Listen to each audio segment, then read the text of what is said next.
మొదటి యోహాను గ్రంథము పత్రిక మొదటి యోహాను పత్రిక 4వ అధ్యాయము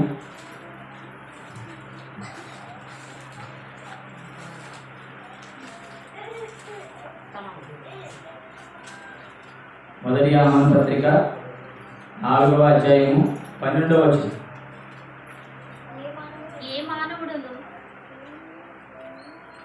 మొదటి యోహాను పత్రిక 4వ అధ్యాయము 12వ వచనం. ఏ మానవుడును దేవుణ్ణి ఎప్పుడును చూసి ఉండలేదు అంటున్నాడు. ఏ మానవుడు కూడా దేవుణ్ణి చూసి ఉండలేదు అంటున్నాడు యోహాను గారు. ఎందుకంటే ఆయన ముందే మరి మనకు చెప్పాడు దేవుడు ఆత్మగణక అని. దేవుడు ఆత్మగణక అని చెప్పాడు. మరి ఆత్మను చూడలేం కనుక గంటుడైన ఏ మానవుడు కూడా దేవుని చూసి ఉండలేదు అంటున్నాడు. ఇంకా చాలా విషయాలు ఉన్నాయి. ఆ వాటి కూడా త్వరగా చూద్దాం. యోహాను సువార్త 5వ అధ్యాయము. యోహాను సువార్త 5వ అధ్యాయము 37వ వచనం. యోహాను సువార్త 5వ అధ్యాయము 37వ వచనం. మరియు నన్ను పంపిన తండ్రియే నన్ను గూర్చి సాక్ష్యం ఇస్తున్నాడు. నన్ను పంపిన మరి తండ్రే నేనేం చెప్తున్నానని నన్ను గూర్చి సాక్ష్యం ఇస్తున్నాడు. మీరు ఏ కాలమందైనను ఆయన స్వరము వినలేదు, ఆయన స్వరూపము చూడలేదు అంటున్నాడు. నేను పంపిన వాడు సాక్ష్యం చెప్తున్నాడు. మరి నా యందు ఆయన చెప్తున్నాడు ఏమనంటే ఏ కాలం మంది కూడా ఆయన స్వరం వినలేదు అంటున్నాడు. ఆయన స్వరూపం ఆయన రూపాన్ని మనం చూడలేదు అంటున్నాడు. మరి చూసిన వాడు ఏం చూశారు? అసలు ఆయన స్వరం వినలేము, ఆయన రూపాన్ని కూడా ఆయన స్వరూపాన్ని కూడా మనం చూడలేము అని ఖచ్చితంగా చెప్తున్నారు. మరి చూసిన వాడు ఏం చూశారు? ఈ మధ్య మా ఊళ్ళో ఇంకా ఎక్కువైంది చూశానన్నమాట. ఇప్పటికీ కూడా నన్ను మరి విగ్రహం పెట్టమన్నాడు. మరి ఆ ముందు ఇల్లు తర్వాత కట్టుకుంది కానీ ముందు నాకు విగ్రహం పెట్టాక నువ్వు ఇల్లు కట్టుకోవాలని చెప్తున్నాడు. రోజు వస్తున్నాడు ఆయన దగ్గరికి, రోజు చెప్తున్నాడు అని చెప్తున్నాడు. మరి ఇక్కడ చూస్తే ఏ మానవుడు కూడా ఆయన చూడలేదంటున్నాడు. ఇక్కడ ఏ కాలం అంటున్నాడు. ఏ కాలం ఉందైనా ఆయన స్వరాన్ని మనం వినలేదు. ఏ కాలం అంటే ఈ కాలం ఇచ్చిన లేదా మనం పూర్వం చూసుకున్న ఆ కాలంలో కూడా ఎవరు కూడా దేవుని స్వరాన్ని వినలేదు, చూడలేదు. ఇంకో వచ్చిన పడుతాం. మొదటి తిమోతి పత్రిక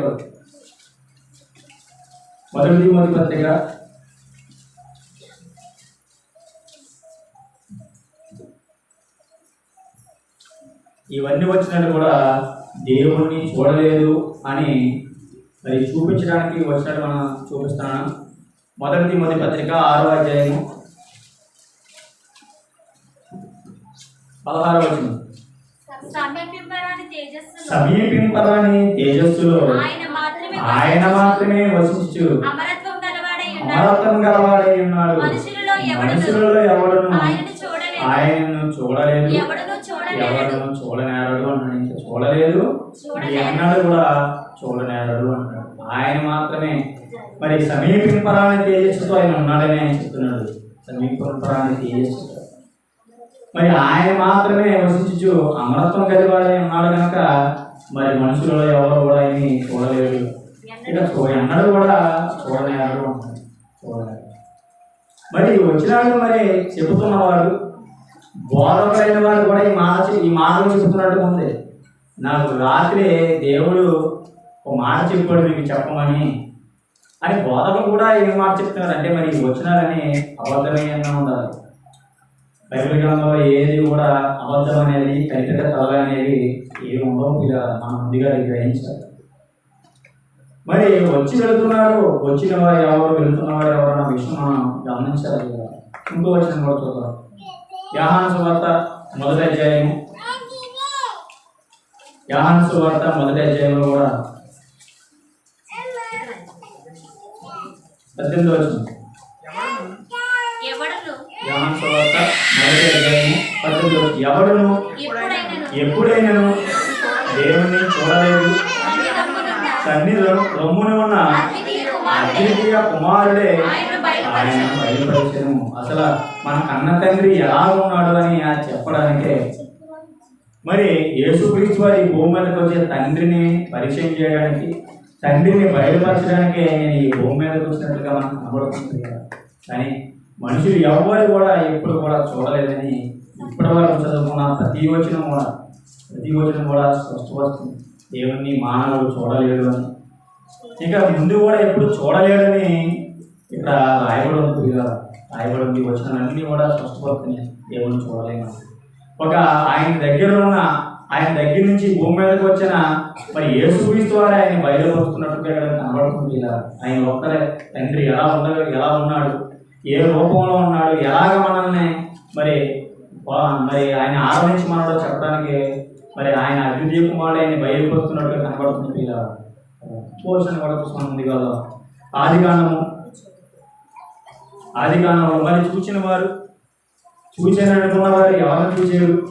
బైబిల్ గ్రంథంలో కూడా చూసినట్లుగా మరి రాయబడి ఉండే ఆలోచన కూడా చూద్దాం. ఆదికాండము 18వ అధ్యాయం మొదటి వచనం. ఆదికాండము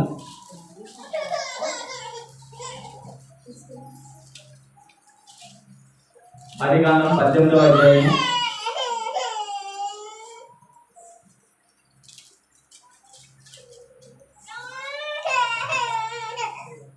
మొదటి వచనం. మరియు మమ్రే దగ్గరనున్న సింధూర వనములో అబ్రహాము ఎండవేళ గుడారపు ద్వారమందు కూర్చుని ఉన్నప్పుడు యెహోవా అతనికి కనబడేను అంటున్నాడు. మరి ఈ వచనాన్ని ఇప్పుడు దాకా చదువుకున్న వచనాలు మనం ఆలోచించగలిగితే మరి దేవుణ్ణి ఎవరు మానవుడైన వారు ఎవరు చూడలేమని, ఇక ముందు ఏ కాలం ముందు చూడలేమని రాయబడుతుంది కదా. మరి ఇప్పుడు దాకా చదువుకున్న వచనానికి ఈ వచనానికి కొద్దిగా భిన్నంగా కనబడుతుంది. ఆలోచించక లోపం వల్ల మనకు ఎలా తెలుస్తుంది. కానీ ఈ వచనం ఆయన మాట్లాడుతున్నాడు. మరి అబ్రహాము ఎండవేళ గుడారపు ద్వారం వద్ద కూర్చున్నప్పుడు అన్నాడు. మరి గుడార ద్వారం వద్ద అంటే ఆ భక్తులేమో అబ్రహాం గారు మరి ఆ ద్వారం దగ్గర వచ్చి దేవుడు నాతో ఏమైనా మాట్లాడతాడా అన్న ఆశ కలిగి వాళ్ళు గుడార ద్వారం దగ్గర ఇది చూస్తున్నవారు ఏమన్నా మాట్లాడతాడేమో నాకు ఏమన్నా తెలియపరుస్తాడేమో అని ఆశ కలిగి భక్తులు ఉదయాలు తలడుతుండి ఏమైనా దేవుడు నాతో మాట్లాడతాడేమో అని ఆశ కలిగి ఉన్నారు. మరి ఇక్కడ ఆయన మాత్రం ద్వారం దగ్గర కూర్చున్నప్పుడు యెహోవా తనకు కనబడేమో అని రాయబడుతుంది కదా. కనబడదు.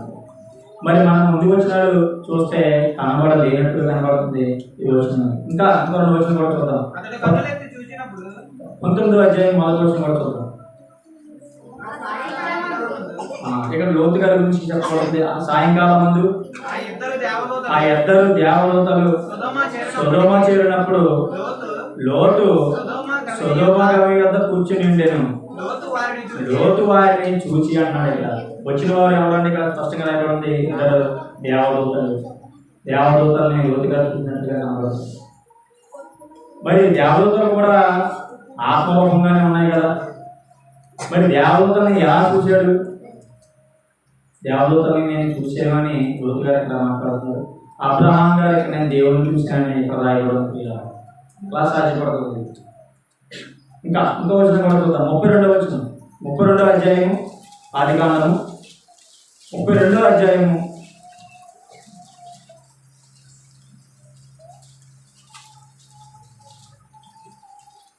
32వ అధ్యాయము 30వ వచనం. యాకోబు నేను ముఖాముఖిగా దేవుణ్ణి చూచి తిని అంటున్నాడు. దేవుణ్ణి నేను యాకోబు నేను ముఖాముఖిగా దేవుణ్ణి చూచి తిని అంటున్నాడు. మరి ఈ మాటలు ముందు చదువుకున్న మనం వచ్చినట్టు చూస్తే దేవుణ్ణి చూడలేమని, మరి తర్వాత అబ్రహాం గారు చూసిన, లోతు గారు చూసిన, ఇప్పుడు మరి యాకోబు గారు చూసిన మరి ముఖాముఖిగా నేను చూసే అన్నట్టుగా ఇక్కడ వచ్చిన రాయబడి ఏది రైతు ఏది అవ్వదు చూడలేమన్నమాట ఖచ్చితం. ఎందుకు అంటే దేవుణ్ణి కూడా ఆత్మరూపంగా ఉన్నాడు కనుక ఆత్మని చూసే శక్తి మానవుడి కళ్ళకి లేవు. ఏ కాలం ఉందైనా సరే దేవుణ్ణి మనం చూడలేము. చూడలేము. మరి ఈ చూసిన వారిని ఎవరు చూశారు? ఎవరిని చూశారు అంటే మరి దేవదూతలు వచ్చిన ఎక్కడి నుంచి వస్తారు? దేవుడి దగ్గర పంపబడగా వాళ్ళు వచ్చినట్టుగా కనబడతారు. మరి ఇక్కడ దేవుడు దగ్గర నుంచి దేవుని మాటలను తీసుకురావడం దేవదూతల పనిగా కనబడుతుంది. మరి ఆయన మాటనే తెలియపరచడానికి వచ్చారు కనుక మరి దేవదూతలే వచ్చి కనబడతారు. దేవదూతలే మానవ రూపం ఎత్తి కనబడుతున్నట్టుగా లోతు గారి విషయంలో కానీ మరి మానవ అంటే తన మాటను ప్రచురం చేయడానికి వచ్చారు కనుక మరి వాళ్ళ మానవ రూపంగా మన దగ్గరికి వచ్చినట్టు కనబడుతుంది. కానీ దేవదూతలను చూసేవారు కానీ దేవుడిని చూసేవారు కానీ ఎవరు కూడా లేరు. ఇలా ఇంకో వచ్చిన కూడా చూద్దాం. నిర్గమకాండం 3వ అధ్యాయంలో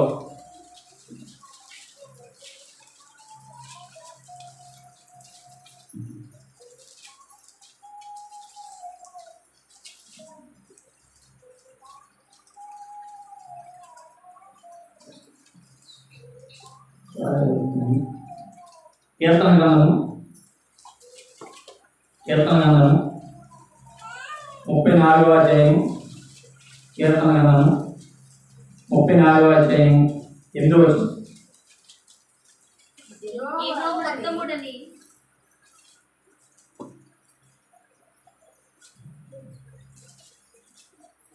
కీర్తన గ్రంథము 34వ అధ్యాయం 8వ వచనం. యెహోవా ఉత్తముడని రుచి చూసి తెలుసుకొనడి. ఆయనను ఆశ్రయించు నరుడు యెహోవా ఉత్తముడని రుచి చూసి తెలుసుకోండి అంటున్నాడు. దేవుడు మరి నిజమైన దేవుడిని ఎలా చూడాలి? రుచి చూసి తెలుసుకోమంటున్నాడు. ఇందాక మనం చూస్తే ఆయన రూపాన్ని మరి ఆయన స్వరూపాన్ని కూడా మనం చూడలేమన్నప్పుడు ఇక్కడ ఆయన మాట్లాడుతూ అన్నాడు, ఆయన్ని తెలుసుకోవాలంటే రుచి చూసి తెలుసుకోండి అంటున్నాడు. ఎలా తెలుసుకుంటాం? మరి ఆయన రూపం లేదు, ఆయన ఎవరో చూడలేదు, ఆయన ఎలా తెలుసుకుంటాం? ఆయన ఎలా తెలుసుకోవాలి అని మనం ఒకసారి బైబిల్ గ్రంథంలో ఆలోచించాలి. చూడలేమన్నప్పుడు అని మనకు మాటగా ముందు చదివిన మాటగా యేసుగా చెప్పారు. మన తండ్రిని బయలుపరచడానికి యేసుక్రీస్తు వారి భూమి మీదకి వచ్చినట్టుగా కనబడుతుంది. ఆయన లక్షణాలను తెలియజేయడానికి, ఆయన లక్షణాలు ఎలా ఉంటాడు, పరలోకమందు మన కన్న తండ్రి ఎలా ఉన్నాడు, ఆయన లక్షణాలు తెలియజేయడానికి కుమారుడైన యేసుక్రీస్తు వారి భూమి మీదకి వచ్చి మనకి తెలియపరిచారు. చాలా పత్రికల ద్వారా, చాలా సువార్తల ద్వారా కూడా మనం నేర్చుకున్నాం ఆయన ఎలా ఉంటాడు అని. సమీపరాన్ని తేజస్సుతో మరి ఆయన మాత్రం వచించుతూ అమరత్వం కలిగి ఉన్నాడు ఆయన. మరి ఆయన తెలుసుకోవాలంటే, ఆయన లక్షణాలు చూడాలంటే ప్రకృతిలో నిలకమన్నాడు. ఆయన లక్షణాలు తెలియాలంటే ఒక చెట్టు చూడండి, కాసిన మరి కాయ పళ్ళు ఉంటాయి. అవి ఆ చెట్టు దగ్గరికి వెళ్ళి కాయ రాయి తీసుకుంటున్నా సరే దాని వద్దు, ఇది నేను ఇవ్వడం అన్న మాట చెట్టు ఉండదు. ఆ స్వభావం అనేది ఆ చెట్టుకి ఉండదు. వీళ్ళ ఎవరో తీసుకున్నా, ఎవరో కోసుకున్నా, ఏ పువ్వుని ఏ మొక్క దగ్గర ఏ పువ్వుని కోసినా అవి వద్దనే మాట అనుకుంటుంది. ఎందుకంటే ఆ లక్షణాలు దేవుడు వారికి పెట్టారు. దేవుడు లక్షణాలు మరి అటువంటి స్వభావం ఉన్న మరి దేవుడిని మనం మరి తెలుసుకోవాలి. ప్రకృతిని చూసి నేర్చుకోవాలి. ఇంకో విషయం కూడా చూద్దాం. మత్తయి సువార్త 5వ అధ్యాయము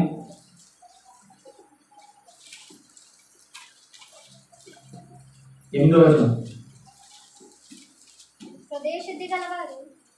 హృదయ శుద్ధి గలవారు ధన్యులు, వారు దేవుని చూచెదరు. దేవుని చూడాలి అంటే మనం ఎలా ఉండాలి? దేవుని చూడలేమన్నారు. చూడగలగాలంటే ఎలా ఉండాలి మనం? అసలు హృదయ శుద్ధి గలవారు ధన్యులు అంటున్నారు. వారు దేవుని చూచెదరు. మన హృదయాన్ని సరి చేసుకోవాలి. కల్మషంతో నిండిపోయేవారు, మరి ఆశలతో దురాశలతో నిండిపోయినవారు, ధనాపేక్షతో నిండిపోయినవారు హృదయాలు ఉండి మేము దేవుని చూసేము అంటున్నారు. ధనాన్ని కోసమే మరి సేవ చేస్తున్నవారు, కనబడుతున్నవారు కూడా ఇదే మాట చెప్తున్నారు. మేము దేవుని చూసేము అంటున్నారు. ఇక్కడ హృదయ శుద్ధి లేకపోతే దేవుని చూడలేము అంటున్నాడు. మన హృదయాన్ని శుద్ధి చేసి పసిపిల్లల వల్ల నేను మారాలి, పసిపిల్లల వల్ల నేను మారాలి, ఆ మనస్తత్వం మీలో కలగాలి అంటున్నాడు. అలాంటి వారు మాత్రమే దేవుణ్ణి చూడగలరు, దేవుని చూడగలరు. మరి దేవుని చూస్తున్నాం అన్న వారికి ఈ లక్షణం కనబడుతుందా? హృదయ శుద్ధి వారికి ఉన్నదా అసలు అని మనం ఆలోచించగలిగితే అది ఏముంటుందో ఇలా ఉండదు.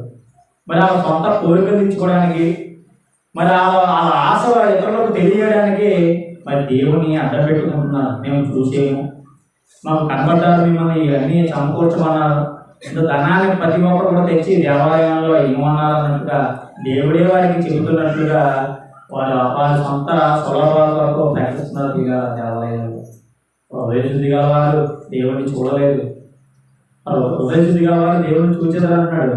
అలా లేని వారు ఎవరు కూడా దేవుడిని చూడలేదని మరి వాక్యం ఆలోచిస్తుంది. ఇక ఇంకో విషయం కూడా చూద్దాం మనం ఉంది కదా. కీర్తన గ్రంథము 11వ అధ్యాయము 7వ వచనం. కీర్తన గ్రంథము 11వ అధ్యాయము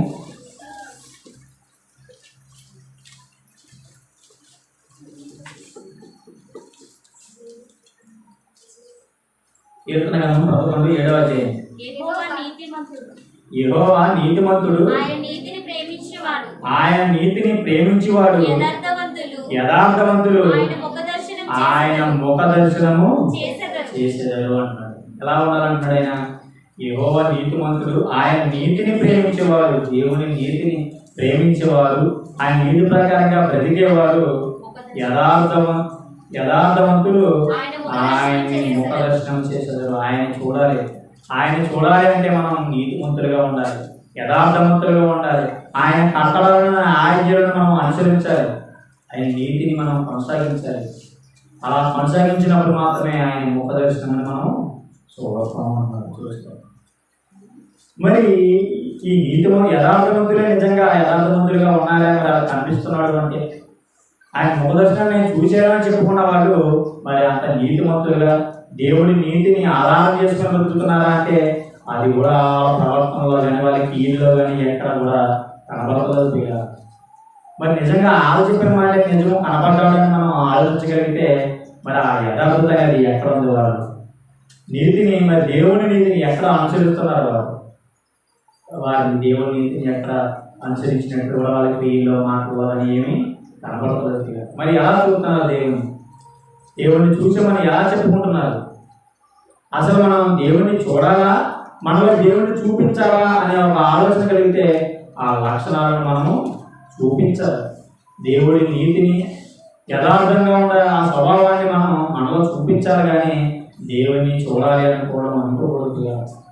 దేవుణ్ణి చూడాలనుకోకూడదు, దేవుణ్ణి చూపించగలగాలి మనం ఆ లక్షణాలను. ఇదిగో మన బిడ్డలను ఆయన నమ్ముకుంటున్న మనల్ని చూసినప్పుడు ఇదిగో దేవుడు కుమారుడు ఎలా ఉంటాడు అలాగే చూపించిన వాడు కూడా మన కళ్ళ ముందు మన కళ్ళ ముందే మరి ఆ సంఘటన జరిగిన యేసుక్రీస్తు మన కళ్ళ ముందే నిరూపించారు. ఇక దేవుడు కుమారుడు నిజంగా ఎలా ఉంటాడు, మరి దేవుడిని చూపించగలిగాడా, దేవుడి లక్షణాలన్నీ చూపించగలిగాడా? దేవుడిని చూడాలి అనుకున్నవాడు మరి దేవుడి లక్షణాలను చూపించగలిగేవాడిగా ఉండాలి.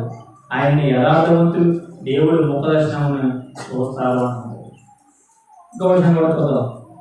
మరి అలా చూడాలి అంటే ముందు మనకి విశ్వాసం కలగాలి. దేవుని యొక్క విశ్వాసం కలిగి ఉండాలి. ఆ విశ్వాసం ఎలా కలుగుతుంది అంటున్నాడు. ఒకసారి ఎబ్రీ పత్రిక చూద్దాం. ఎబ్రీ పత్రిక 11వ అధ్యాయం, ఎబ్రీ పత్రిక 11వ అధ్యాయం 1వ వచనం.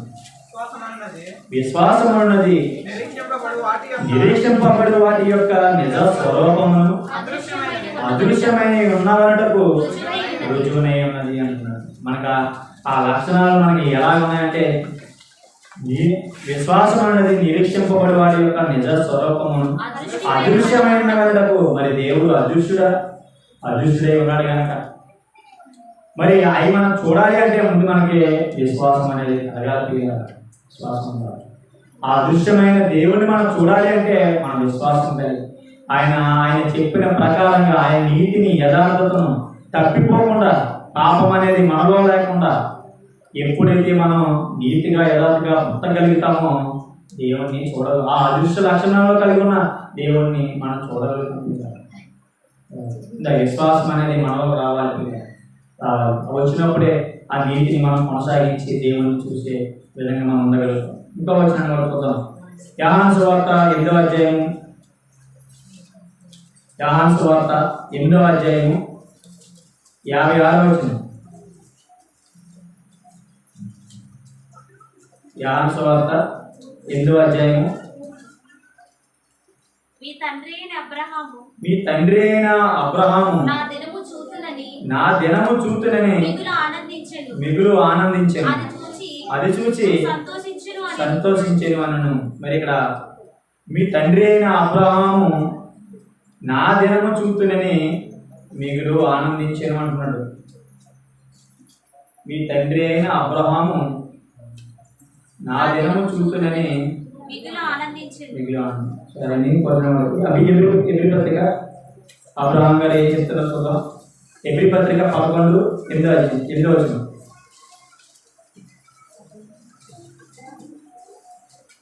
ఎబ్రీ పత్రిక 11వ అధ్యాయము. అబ్రహాము పిలువబడినప్పుడు విశ్వాసమును బట్టి ఆ పిలుపునకు లోబడి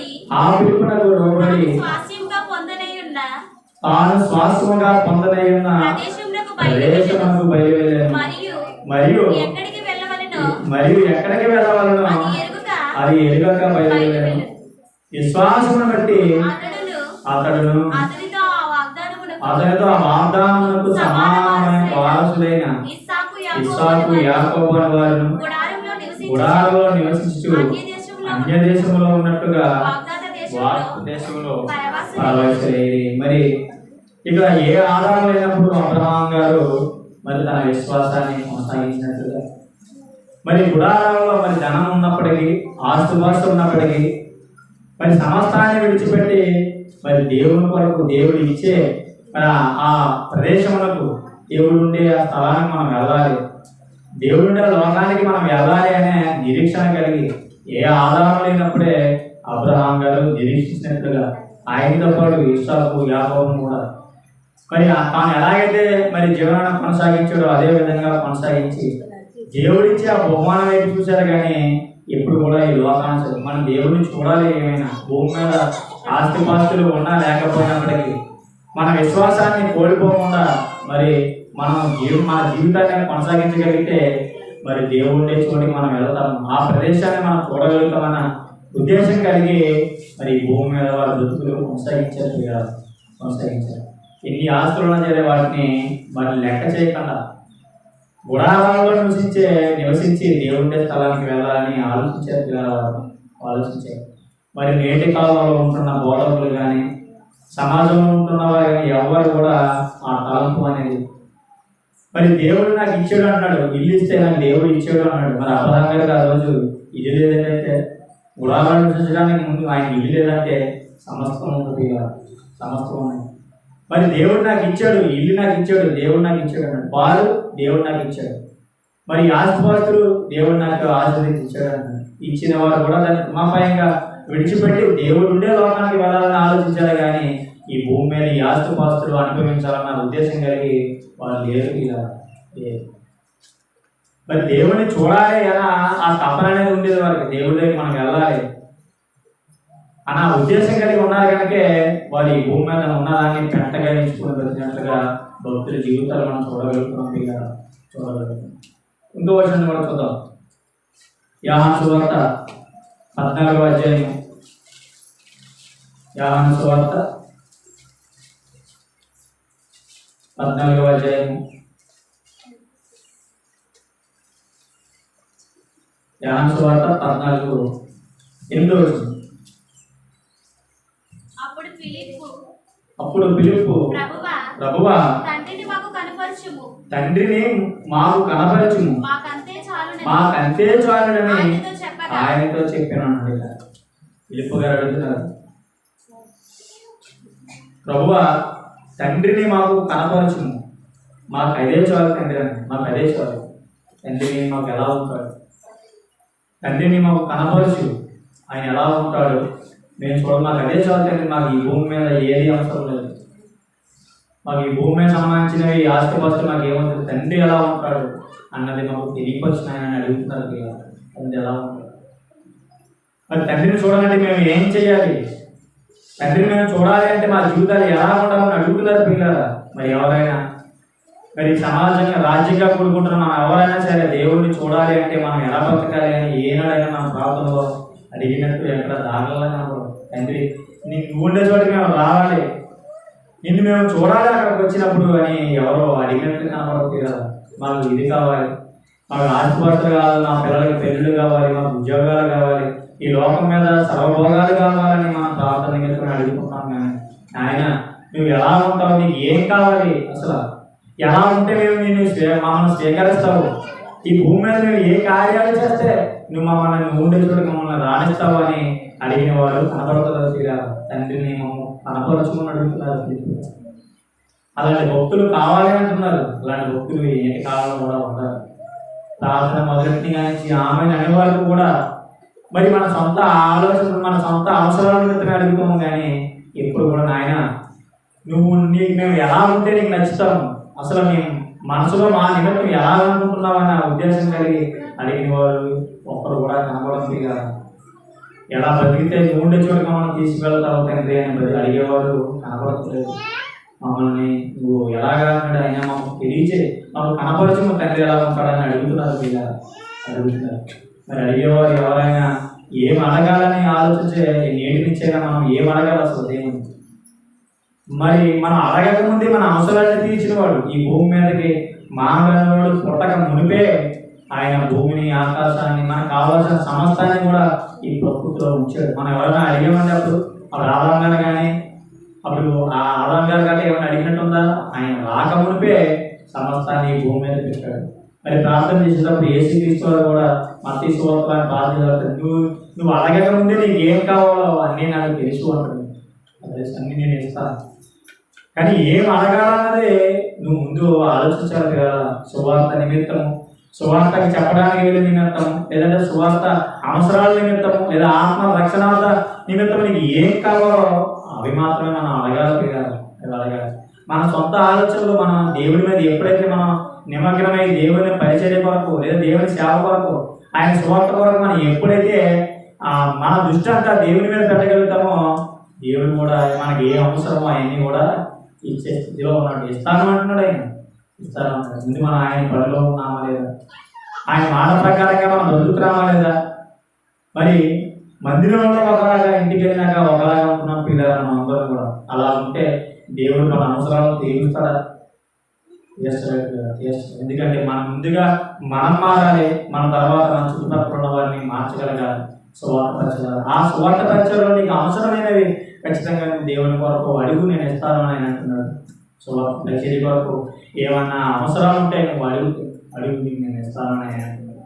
మనం ఏం అడుగుతున్నాము అంటే మన సొంత ఆలోచనలు, ఉద్యోగాలు, పెళ్ళిళ్ళు, మరి మన కుమారులకు ఇది కావాలి, అది కావాలి, ఇదిగో నేను ఇల్లు కడుతున్నాను, మరి అప్పులు కూడా మరి ఇచ్చేవారు కావాలన్నట్టుగా అదే కూడా మరి ప్రార్థనలో చేసుకుంటాం ఇక చేసుకుంటాం.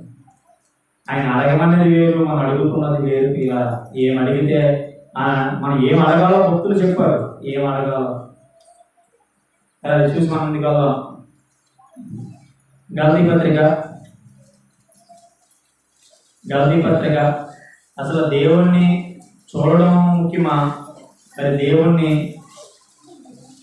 మరి చూపించడం ముఖ్యమా అని చెప్తున్నారు. గలతీ పత్రిక 4వ అధ్యాయము, గలతీ పత్రిక 4వ అధ్యాయము 19వ వచనం చదువుకుందాం. 19. నా పిల్లలారా క్రీస్తు స్వరూపము మీ యందు ఏర్పడి వరకు మీ విషయమై మరలా నాకు ప్రసవ వేదన కలుగుతున్నది అన్నాడు. క్రీస్తు స్వరూపము మీ యందు ఏర్పడే వరకు.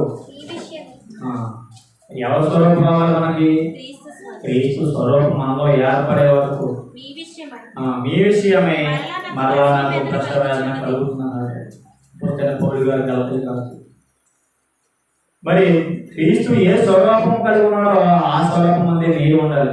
మరి క్రీస్తు ఏ స్వరూపం కలిగి ఉన్నాడని మనం ఒకసారి ఆలోచించగలిగితే తండ్రి మరి ఏ ఉద్దేశాలు కలిగి ఉన్నాడో అదే కుమారుడైన క్రీస్తు వారు కూడా అదే ఉద్దేశాలు కలిగి ఉన్నాడు పిల్లలు. ఆయన స్వరూపంలో ఉన్నాడు. ఆ స్వరూపం తెలియపరచడానికి ఈ భూమి మీదకి క్రీస్తుగా మరి యేసుక్రీస్తుగా ఈ భూమి మీదకి వచ్చాడు కనుక మరి ఆ స్వరూపంలోనికి మనం అందరం వెళ్ళాలి అంటున్నాడు. మరి ఆయన లక్షణాలు మనం ఒకసారి ఆలోచించగలిగితే క్రీస్తు లక్షణాలు, ఆయన ఏ ఉద్దేశాలు కలిగి ఉన్నాడు, ఏ లక్షణాలు కలిగి ఉన్నాడని మనం ఒకసారి ఆలోచిస్తే ఆయన పరిశుద్ధుడు. ముఖ్యంగా మరి ఆ పరిశుద్ధత మనలో ఉండాలి అంటున్నాడు. మరి ఆయన అబద్ధమాడు, ఆ అబద్ధమాడే లక్షణం మనం ఉండకూడదు. మరి ఆయన ఏ మాట చెప్పినా నిజాయితీగా మరి నీతి నిజాయితీలు ఏర్పరిచాడు. భయభక్తులు కలిగి ఉన్నాడు. మరి ముఖ్యంగా దేవుని యందు క్రీస్తు వారు, క్రీస్తు ప్రభువులు వారు భయభక్తులు కలిగి ఉన్నారంటున్నాడు. మరి ఆ ఎందు మరి క్రీస్తు స్వరూపంలోకి మనం రావాలంటే ఆ భయభక్తి కూడా మనలో కూడా రావాలి అంటున్నాడు. అలా రాలేదానికే ఆయన పశువేదన పడి మరి లేఖ రాస్తున్నాడు. అలా ఉండాలి. క్రీస్తు స్వారూప్యం అనేది, ఆ స్వరూపం అనేది మీలోకి రావాలి. మీరందరూ కూడా ఆయన స్వరూపం ఉండాలి అంటున్నాడు. క్రీస్తు స్వరూపం మీ యందు ఏర్పడే వరకు ఈ విషయమే నాకు పశువేదన కలుగుతున్నది. మన ముందు ఆయన లక్షణాలన్నీ మనలో రావాలి. క్రీస్తు లక్షణాలు, ఆయన ఏ ఉద్దేశం కలిగి ఉన్నాడో, ఏం తెలియజేయడానికి భూమి మీదకి వచ్చాడో అది కూడా మనం కూడా తెలియపరచాలి. అపోస్తలులైన వారు మరి ఆయన లక్షణాలన్నీ మరి కూడి మరి తన శిష్యులుగా ఉన్న అపోస్తలులు కూడా మరి ఆయన లక్షణాలను పరిశీలన చేస్తూ వచ్చారు. అదే సువార్తనే మనం చేతపట్టుకున్న మనం కూడా ఆ మాటలను తెలియపరచడానికి ఉండాలి. ఆయన లక్షణాలను మనం రావాలి. ఆయన కొట్టిన వారిని కొట్టలేదు, ఎవరిని కూడా ఆయన తిట్టిన వారిని తిట్టలేదు. మరి ఆ స్వరూపం మనలో ఉండాలంటే లేదు పిల్లల. ఎవరన్నా మాట అందరికి వారి మీద విరుచుకుపడే లక్షణం కలిగిన వారిగా ఉంటున్నాం. మరి ఏ సోదరులైనా ఒక మాట విని వీడియోలో పెడితే దానికి వ్యతిరేకంగా మాట్లాడేవారు ఉన్నారు, కానీ దాన్ని శాంతంగా మరి దానిని ప్రేమపూర్వకంగా తెలియజేసేవారు కనపడతలేదు పిల్లల. వారు పర్సనల్గా కలిసి మరి ఇది అలా కాదు, ఇది అని తెలియజేసి మాట్లాడుతున్న వారు కనపడతలేదు. సత్యాన్ని ఎరిగిన వారు కూడా ఈ స్వార్థంలోనికి వచ్చేస్తున్నారు కదా. ఎవరైనా ఏదైనా అనుభూతికి కోపపడే లక్షణం కనబడుతుంది. మరి క్రీస్తు ఆ లక్షణాలను కలిగి ఉన్నాడా పిల్లల? ఇలా ఏ క్షణమైనా ఆయన కొడుతున్నప్పుడు కూడా, ఆయన చంపేస్తున్నప్పుడు కూడా మీరు ఏం చేస్తున్నారో వీరికి తెలియలేదు, వీరికి క్షమించని ప్రార్థన చేసేంత మంచి లక్షణం అనేది తీసుకోవాలి పిల్లల. మరి కొడుతున్న వారిని కూడా క్షమించమని అడిగేంత సారూప్యం మరి ఆ లక్షణం క్రీస్తులో ఉన్నప్పుడు మరి మనకి కూడా ఆ లక్షణాలు రావాలి కదా. అలా లేని మూలనే మన ఎందు ఆ లక్షణాలు ఏర్పడే వరకు కూడా పశువేదన పడుతూ బాధపడుతున్నట్టు పౌలు గారు కూడా మరి ఆ లక్షణాలు, మరి ఆ పౌలు గారు కూడా ఆ లక్షణాలు ఉన్నారు. నేను క్రీస్తుని పోలి నడుచుకుంటున్నానని స్పష్టంగా చెప్పగలుగుతున్నాడు ఆయన. ఎందుకంటే ఆ లక్షణాలన్నీ కూడా ఆయనలో కనపరుచుకునేలాగా తన జీవితాన్ని కొనసాగిస్తున్నారు పౌలు గారు. నేను క్రీస్తుని పోలి నడిచిన ప్రకారంగా మీరు నన్ను చూసి నేర్చుకోమంటున్నాడు. నన్ను నడిచి నడవమని చెప్తున్నాడు. ఆ లక్షణాలు నన్నులో కూడా చూడండి అంటున్నాడు ఆయన. అంత గొప్పగా చెప్పగలుగుతున్నాడు మరి పౌలు గారు. మరి ఆ లక్షణాలు మనం ఎవరైనా చెప్పగలుగుతున్నామా? వాళ్ళని ఏడుగా మరి బిషప్పులుగా ఎవరైనా ఉంటున్న వారు కూడా ఈ లక్షణాలు ఏమైనా కలిగి ఉన్నారంటే అసలు లేదు. మరి వారు ఎవరైనా వేరే వాళ్ళు వచ్చి ప్రార్థన చేస్తే అక్కడికి వెళ్ళవద్దు అంటున్నాడు. ఆ మాటలు మీరు వినవద్దు అంటున్నారు, మరి ఆ లక్షణం ఎవరిది? అది నిజంగా మరి క్రీస్తు లక్షణమేనా అని మనం ఆలోచిస్తాం. ఆ లక్షణాలు ఉండాలి అని మనలో చెప్పినప్పుడు మరి ఆ లక్షణాలు మనలో ఉండాలి కదా. మరి వెళ్ళవద్దు అంటున్నాడంటే, మరి ఆ మాటలు వినవద్దు అంటున్నాడంటే మరి ఈ లక్షణాలు ఎవరికి మరి ఎవరివి ఈ లక్షణాలు కలిగి ఉండాలి? దేవుని క్రీస్తులోనికి మీరు అందరూ కూడా మారాలి. ఆ లక్షణాలు ఆయన అడుగు జాడలో మీరు అందరూ నడవాలి అంటున్నాడు.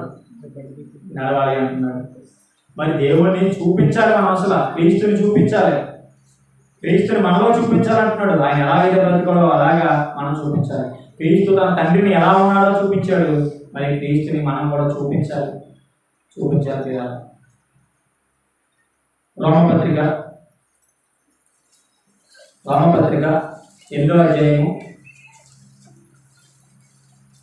రోమపత్రిక 8వ అధ్యాయము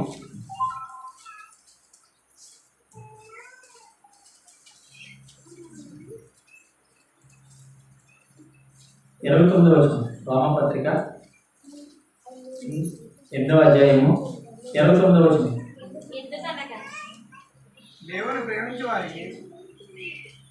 రోమపత్రిక 8వ అధ్యాయము 29వ వచనం.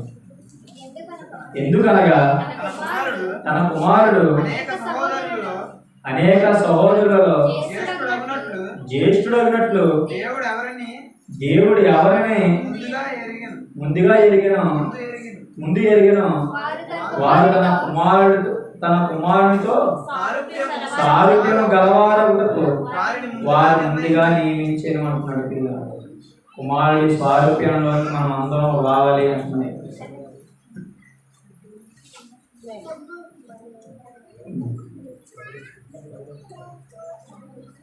అనేక సహోదరులలో జ్యేష్ఠుడగినట్లు దేవుడు ఎవరిని ముందుగా ఎరిగినో వారు తన కుమారునితో స్వారూప్యం గలవాడుటకు వారిని ముందుగా నియమించింది అని ఆయన మాట్లాడుతున్న ఇలా ఇంకోసం కూడా చూద్దాం. 2వ కొరింథీ పత్రిక 4వ అధ్యాయము 2వ కొరింథీ పత్రిక 4వ అధ్యాయము 10-11.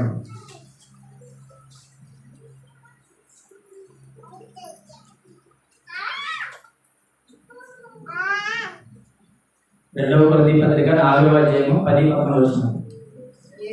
యేసు యొక్క జీవము మా శరీరమందు ప్రత్యక్షపరచుటకై యేసు యొక్క మరణానుభవము మా శరీరమందు ఎల్లప్పుడూ వహించుకొనుచు పోతున్నాము అంటున్నాడు.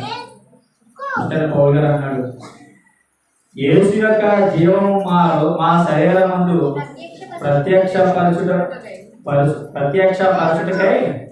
యేసు యొక్క మరణానుభవం మా శరీరమందు ఎల్లప్పుడూ వహించుకొనుచున్నాము అన్నాడు. ఆయన మరణానుభవం మనలో కలగాలి.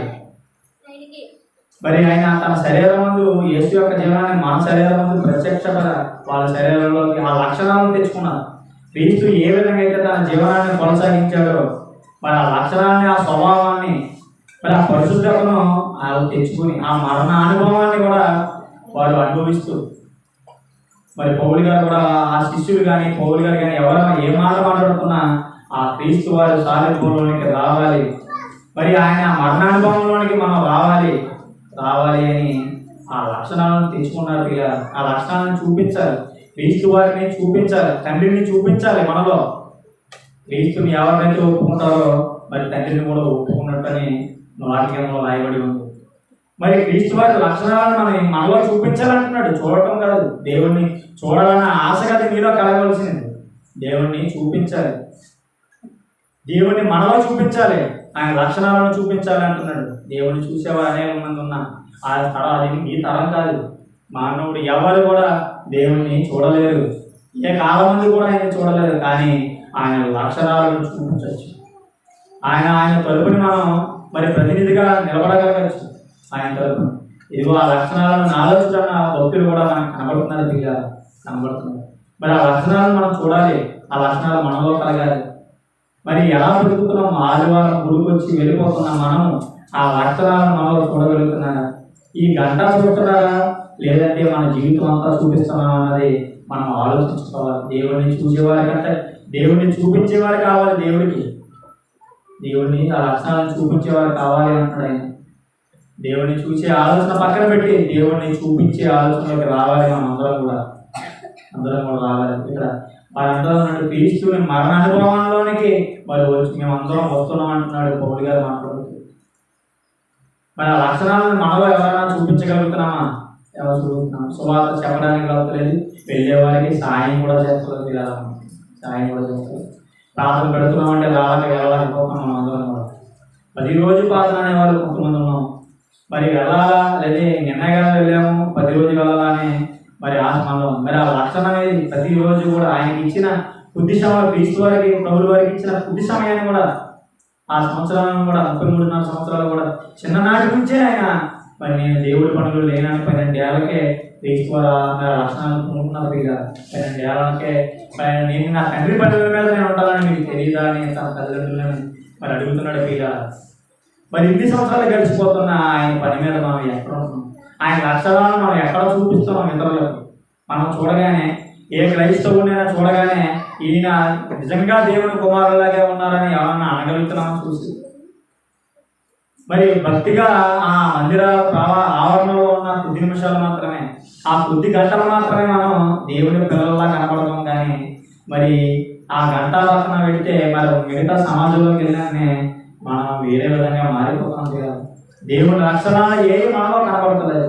ఆయన లక్షణాలు చూపించడానికి ఈ భూమి మీద మనం ప్రవేశపెడితే ఆయన కుమారులను ఎందుకు ఈ భూమి మీదకి ప్రవేశపెట్టాడంటే తన లక్షణాలను తన మహిత్యాన్ని ఈ భూమి మీద మరి మనం మహిమపరుస్తామని, ఆయన నామాన్ని మహిమపరుస్తామని మనం ఈ భూమి మీద ప్రవేశపెట్టాడు. ఆయన లక్షణాలను మన ద్వారా చూపిస్తామని అనేక మందికి మనమే క్రీస్తు ద్వారా రచించుకున్నాడు. కానీ ఆ లక్షణాలను పక్కన పెట్టేసి, ఆ ఆలోచనలను పక్కన పెట్టేసి మన సొంత సౌలభ్యాల కొరకు బతుకుతున్నాం ప్రియ. మందిరానికి వెళ్తున్న వారు అలాగే ఉన్నాము, వెళ్ళిన వారు అలాగే ఉన్నారు ప్రియ.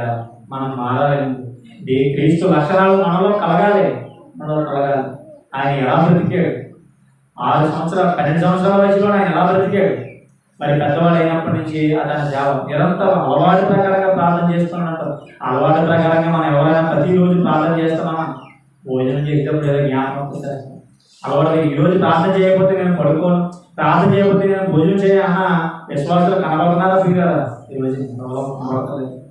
ఈరోజు దేవుని పని ఒకటన్నా చేస్తా కానీ ఈరోజు నేను భోజనం చేయనా వారు కనబడాలి. ఈరోజు నేను దేవుడి కార్యక్రమం ఒకటన్నా చేసి ఈరోజు నేను ఇలా నిద్రిస్తాను. ఈరోజు నా విశ్వాసులు కావాలి, తన పిల్లలు కావాలి. దేవుని అలాంటి పిల్లలు, తన లక్షణాలను చూపించే పిల్లలు కావాలంటున్నాడు ఆయన. చూపించే పిల్లలు కావాలి. మరి ఫిలిప్పీ పత్రిక 2వ అధ్యాయము, ఫిలిప్పీ పత్రిక 2వ అధ్యాయము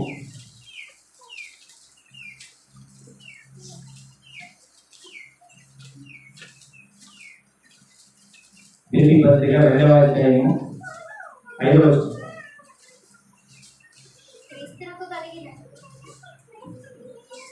రెండవ అధ్యాయం 5వ వచనం. క్రీస్తునకు కలిగిన ఈ మనసు మీరును కలిగి ఉండి అంటున్నాడు.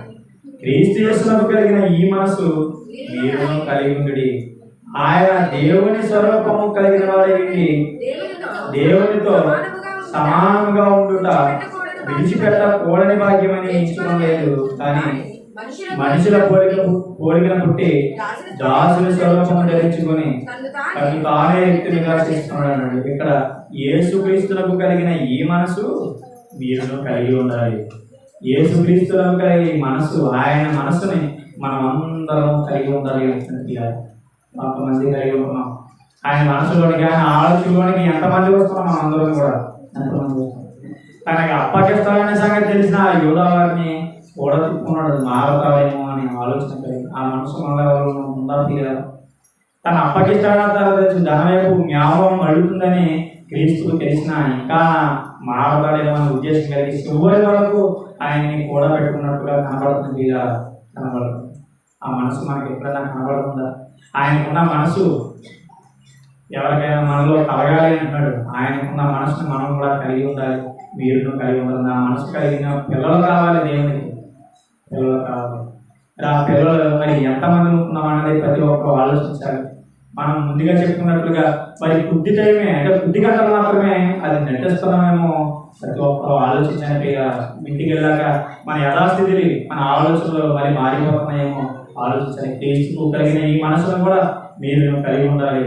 అలా కలిగి ఉంటేనే దేవుణ్ణి మనం మహిమపరుస్తున్నట్టు, దేవుని ఆలోచన ప్రకారంగా మనం బ్రతుకుతున్నట్టు, మరి దేవుడిని మనం చూపిస్తున్నట్టు. మనలో దేవుని మనం చూస్తే ఇదిగో దేవుడు కుమారుడు ఇలాగ ఉంటారా అని మరి అనుకునే వారు, మరి ఎక్కడ ఉన్నవారు, బయట ఉన్నవారు కూడా ప్రతి ఒక్కరు అనుకోవాలి. మనం చూడగానే దేవుని కుమారుడు అయితే ఎలా ఉంటారా, ఎన్ని మాటలన్నా సరే మరి ఇలాగా ప్రేమ కలిగి ఎలా బ్రతకగలుగుతారా, ఎన్ని మాటలు తిట్టినా మళ్ళా వచ్చిన ప్రేమ ఎలా మాట్లాడగలుగుతుంది, ఈ లక్షణం ఎవరిది అని ఆలోచించాలి. ఎదుర్కోవాలి. సమాజంలో ఉంటున్న వారు ఈ లక్షణం ఎక్కడికి అసలు ఎలా వచ్చింది? తనకి ఇంత లక్షణం, ఇంత సారూప్యం, ఇంత శాంతం ఎలా వచ్చింది? ఈ దేవ శాంతం ఎవరి నుండి నేర్చుకున్నాడు? అసలు దేవుణ్ణి మహిమపరచాలి. మనం దేవుని మహిమపరచాలి. అది లేదు అన్నాడని మనం అంటే మరి దేవుని లక్షణాలు మనం ఎక్కడ చూపించగలం? దేవుని లక్షణాలు ఎక్కడ చూపించగలం? ఆయన అన్నప్పుడు మనం వారి వరకు మరి ఆయన చెప్పాడు, మీ శత్రువుల వరకు కూడా ప్రార్థన చేయమన్నాడు. మనం హింసించే వారి వరకు కూడా ప్రార్థన చేయమన్నాడు. ఆ లక్షణం మనలో రావాలి. మన శ్రమ పెట్టిన వారి వరకు కూడా ప్రార్థన చేయమన్నాడు దేవుడు. యేసుక్రీస్తు ఆ లక్షణాలు మనలో ఉండాలి కదా. ఎవరైనా ఉంటున్నామా? ఎవరు ఉంటలేదు. మరి ఎక్కడి నుంచి ఈ మాటలు ఉంటున్న మనమైనా సరే ప్రతి ఒక్కరు కూడా దేవుని లక్షణాలు, తన కుమారుల లక్షణాలను చూపించి బిడ్డలుగా ఉండాలి. చూసేవారు చూసినా కనబడని చెప్పినప్పుడు ఆయన లక్షణాలను పొందుకొని ఆయన చూపించేవారుగా ఉండాలి. హృదయం శుద్ధి చేసుకొని ఆయన ఆలోచన ప్రకారంగా ఆయన యథార్థత వలన ఆయన నీతిని కొనసాగిస్తే ఆయన చూడగలుగుతాం. పిల్లలు నాడు ఆయన చూడగలుగుతాం. మరి ఆ విధంగా ప్రతి ఒక్కరు కూడా మెలగాలి. ఇంకో వచనం కూడా చూద్దాం. ఎఫెసీ పత్రిక 3వ అధ్యాయము 15వ వచనం. ఎఫెసీ పత్రిక 3వ అధ్యాయము 15వ వచనం. మీరు అంతరంగ పురుషుని శక్తి కలిగి ఆయన ఆత్మ వలన బలపరచబడినట్లుగాను క్రీస్తు మీ హృదయములలో విశ్వాసము ద్వారా నివసించినట్లుగాను తన మహిమ ఐశ్వర్యం చొప్పున మీకు దయచేయవాలని అంటున్నాడు. ఇక్కడ మీరు అంతరంగ పురుషుని శక్తి కలిగి ఆయన ఆత్మ వలన బలపరచబడినట్లుగాను క్రీస్తు మీ హృదయములలో విశ్వాసం ద్వారా నివసించినట్లు అన్నాడు. క్రీస్తు మీ హృదయములలో విశ్వాసం ద్వారా నివసించాలి. మన విశ్వాసం ఎలా ఉండాలి? మరి క్రీస్తుని మనలో ఎలా చూపించాలి? మన విశ్వాసం ద్వారా చూపించాలి. మన విశ్వాసం ఏ విధంగా కొనసాగిస్తున్నాం? ఇక్కడ ఉన్నప్పుడు ఒకలాగా బయటికి వెళ్తా ఒకలాగా చూపిస్తున్నాం. అలాగైతే క్రీస్తు విశ్వాసాన్ని మనం చూపించాలి. ఆయన మనలో నివసించాలనుకుంటున్నాడు. మన లక్షణాల ద్వారా, మనం చూపించిన ఆచరణ ద్వారా, మాటల ద్వారా, ప్రవర్తన ద్వారా, క్రియల ద్వారా ఆయన మనలో ఆయన అడుగులో మనం నడవాలని అనుకోవాలి కదా. అలా అనుకోవాలి మీరు. ఎందుకంటే ఆయన మీలో నివసించాలనుకుంటున్నాడు. ఆయన లక్షణాలు మీలో కనబడాలని ఆయన కోరుకుంటున్నాడు అన్నాడు. ఆయన లక్షణాలు మీలో నివసించాలి. విశ్వాసం ద్వారా ఉండాలంటాడు. విశ్వాసం ద్వారా ఉండాలి. మన విశ్వాసం అంటే కనబడినవి కూడా కనబడినవి మనం నమ్మాలి కదా. పరలోకం మనకు కనబడదు, ఉండదని నమ్మాలి. పరలోకం అందున్న దేవుడు మనకి కనబడడు, ఉన్నాడని నమ్మాలి. మరి లక్షణాలని మీకు మరి అదే విశ్వాసం అనే వాక్యం చదవుతుంది కనుక మరి లక్షణాలను మనలో చూపించగలిగితే దేవుణ్ణి మనం కొనాలప్పుడు మన దేవుణ్ణి చూడగలుగుతాం. మరి ఇంకా వచ్చిన దృష్టి మనం అదే పత్రిక 4వ అధ్యాయం 15వ వచనం కూడా చూద్దాం. 4:10 ప్రేమ కలిగి సత్యము చెప్పుచు క్రీస్తు వలె ఉండుటకు మనం అన్ని విషయములలో ఎదుగుదుము అంటున్నాడు. ప్రేమ కలిగి సత్యము చెప్పుచు అంటున్నాడు. ప్రేమ కలిగి ఉండాలి. ఈ లక్షణం ఆయన కలిగి ఉన్నాడు. అదే ప్రేమ మనం కలిగి ఉండాలి. సత్యాన్ని చెప్పుచు క్రీస్తు వలె ఉండుటకు మనం అన్ని విషయములలో ఆయన విషయంలో ఎదగాలి. ప్రేమగా ఉండుటలో ఆయన మాటలు చెబుతూ ప్రేమ కలిగి చెబుతూ మనం ఉండాలి. ఆయన ఎదగాలి అంటున్నాడు. క్రీస్తు వలె ఉండుటకు మరి మనం అన్ని విషయములలో ఎదగాలి. మనం ఎలా ఎదుగుతున్నాము? క్రీస్తు విషయంలో ఆయన లక్షణాలతో ఎదుగుతున్నామా లేదని దినదినము వాటి ముందు సరి చేసుకోవాలి. ఇప్పుడు ఎంతమంది సహోదరులు నుండి ఎంతమంది చెబుతున్నప్పటికీ కూడా మాటల ద్వారా మనం ఎదగాలి. పిల్లలు ఆయన లక్షణాలు మనలో కొనసాగించుకుంటూ ఎదగాలి. ఆయన క్రియలు చేస్తూ ఎదగాలి. ఆయన సువార్తను ప్రకటిస్తూ ఎదగాలి. ఆయన ఏ విధంగా అయితే తన మరణం అయ్యేంత వరకు, తన చివరి గడియ వరకు దేవుడిని మహిమపరిచాడో లేదో ఆ విధంగా మన ప్రాణం ఉన్నంత వరకు కూడా సత్యమును చెప్పుచు ప్రేమ కలిగి మనం ఎదగాలి అంటున్నాడు. అలా ఎదగాలి. మనం క్రీస్తు నడవడిలో మనం ఎదగాలి అంటున్నాడు. పిల్లలు మన జీవితం బుద్ధికారమైన ఉంటుంది. ఎందుకంటే ప్రపంచం ఏం బాగోలేదు, సమాజం బాగోలేదు. మనం కూడా మన ఆరోగ్యాలు కూడా సరిగా ఉండడం లేదు. పిల్లలు అనేక రోగాలు మన మీద విరుచుకుపడుతున్నాయి. ఆయన లక్షణాలు చూపించాలన్న ఉద్దేశం చూపించాలి. నాకు ఇంకా సమయం ఉందని బాప్తిసం తీసుకున్న పిల్లలు మన ముందే అడుగుతూ ఇంకా దేవుడికి రాదని ఇంకా సమయం ఉందంటున్నారు. సమయం మనం ఉండడమే అంత్యదినంలో ఆకలి ప్రదేశంలో ఆకలి గడియలో బతుకుతున్నాం. పిల్లలు మనం అంత్యదినంలో మొదట్లో కాదు, అంత్యదినంలో చివరిలో ఉన్నాం. మనం మరి అలాంటి ప్రదేశాల్లో ఇన్ని రోగాలు మన మీద విరుచుకు పడుతున్నప్పుడు ఒకరికి కూడా మంచి ఆరోగ్యం లేదు, ఎవరికి కూడా ఇంకా నాకు సమయం ఉండాలని ఎలా చెప్పగలుగుతున్నాను? బాప్తిసం తీసుకుని దేవుడి పనిలో రాకుండా చాలా మంది ఇంకా తప్పించుకుని తిరుగుతున్నారు. పిల్లరా తప్పించుకుని సరిగ్గా సమయం లేదు. మనం దేవుని సాధింపులోనికి మనం రావాలి, క్రీస్తులోనికి మనం ఇంకా ఆయన లక్షణాలను దున్నుకోవడానికి రావాలి. ప్రేమ తెలియజేస్తూ రోజు వెళ్తున్నాను కదా అంటే ఆయన రక్షణ భాగ్యాన్ని మనమే వేసుకోవాలి. బాప్తిసం అనేది మనం తీసుకుని రావాలి. పిల్లరా తీసుకోకుండా నేను రోజు వెళ్తున్నాను కదా అంటే వాక్యంలో చాలా మంది భక్తులు ఉన్నారు, తెలియని వారు. మరి అలాగే అనేక దాన ధర్మాలు చేస్తున్నప్పటికీ కూడా మరి దేవుని బాప్తిసం లేదని, క్రీస్తు బాప్తిసం ఇవ్వలేదని, క్రీస్తు మరి దేవుని ద్వారా బాప్తిసం తీసుకోలేదని చాలా మంది భక్తులు ఈ బైబిల్ గ్రంథంలో కనబడుతుంది కదా. కానీ మనం మరి దేవుడి దగ్గరికి వస్తున్నాం కదా, బాప్తిసం లేకుండా ఇంకా సమయం ఉందలే. చాలా మంది పెళ్ళిళ్ళు ఎలాగా చేస్తారు కదా అని ఆలోచించుకోవాలి. దేవుణ్ణి నమ్ముకున్న వెంటనే ఆయన మనం విశ్వాసించి దేవుని మన సొంత రక్షకుడిగా ఎప్పుడైతే, క్రీస్తుని సొంత రక్షకుడిగా ఎప్పుడైతే మనం అంగీకరించామో వెంటనే బాప్తిసం తీసుకున్నాకి త్వరపడాలి కదా. సమయాని కోసం ఆలోచించండి. సమయం లేదు ఇంకా. మరి దేవుడు ఈ లోపల ఇక్కడ అంటున్నాడు, ఆయన లక్షణాలను ఆ ప్రేమను సత్యాన్ని చెబుతూ అన్నాడు. సత్యం చెప్పాలి అంటే మరి నీకు తెలియాలి కదా. తెలియాలి అంటే బాప్తిసం తీసుకుని దేవుళ్ళు మీకు పరిపూర్ణంగా నువ్వు రాగలిగితే ఈ మాటలు తెలియపరుస్తాయి కదా అనేది.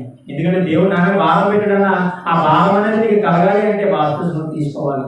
వాడు మనసు పొంది బాప్తిసం తీసుకోవాలి కదా. తీసుకుని దేవుడు పనిలోనికి త్వరగా రావాలి. ఎందుకంటే సమయంగా లేదు. సాతాను విజృంభిస్తున్నాడు. అప్పుడు అనేక రోగాలు మన మీదకి విసుగు పడుతున్నాయి. సాతానికి సమయం లేదని తక్షణంగా చెప్తాడు. ఆయనకి సమయం లేదని బహు ప్రాబ్లం కలిగి మరి విశ్వాసం మీద విసుగుపడుతున్నట్లుగా, సమాజం మీద విసుగుపడుతున్నట్లుగా కనపడుతుంది కదా. మరి సాతానికి తెలిసినప్పుడు మరి దేవుని బిడ్డగా ఏర్పడుతున్న నువ్వు మరి నీకు సమయం లేదన్న సంగతి నీకు కూడా తెలియాలి కదా. దేవుని పని చేయడానికి మీరు త్వరగా పొందుకోవాలి కదా. ఆ లక్షణాలను నువ్వు చూపించాలి కదా. దేవుని చూసేవారు అవసరం కదా. దేవుడి లక్షణాలను చూపించే పిల్లలు కావాలి. మరి నువ్వు దేవుడిని చూస్తానని కావాలంతా గడుపుకుంటూ ఉంటావు, లేదా దేవుడి లక్షణాలను నీలో చూపించి మరి ఆయన మాదిరిగా మరి క్రీస్తు స్వారూప్యం కలిగి బతుకుతావో మీరే ఆలోచించుకోవాలి. ఆఖరిగా వచ్చిన నుంచి మనం వెళ్దాం. గలతీ పత్రిక 4వ అధ్యాయం 16వ వచనం. గలతీ పత్రిక 4వ అధ్యాయం 16వ వచనం నుంచి మనం ఊహించుకుందాం.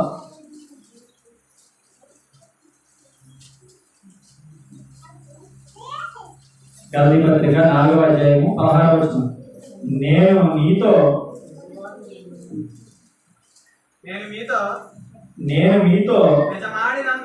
నిజమాడినందున మీకు శత్రువు వచ్చిన వారు మీ మేలు కోరి మిమ్మల్ని ఆసక్తితో వెంటాడువారు కాదు, మీరే తమను వెంటాడవాలని బయటకు త్రోసివేయబోతున్నారు.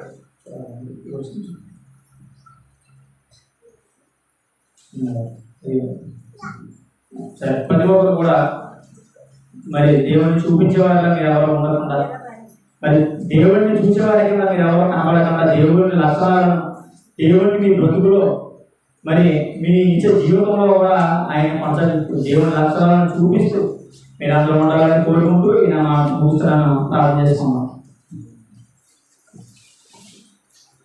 ప్రార్థన.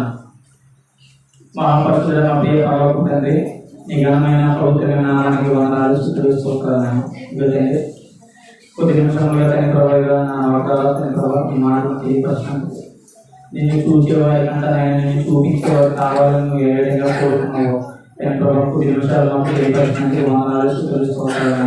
ఇదిగో వినబడిన వాక్యాన్ని దృష్టిలో ఎత్తుకుపోకుండా ఆయన ప్రభావ మా హృదయాల్లో మేము భద్రపరుచుకుని ఆయన ప్రభావ వాటి ప్రకారంగా నిన్ను చూపించే బిడ్డలుగా మేము అందరం ఉండాలని ప్రభావ నువ్వు అనుకుంటున్నావు కనుక ప్రతి ఒక్కరు కూడా నేను చూపించే బిడ్డలుగా ఉండాలని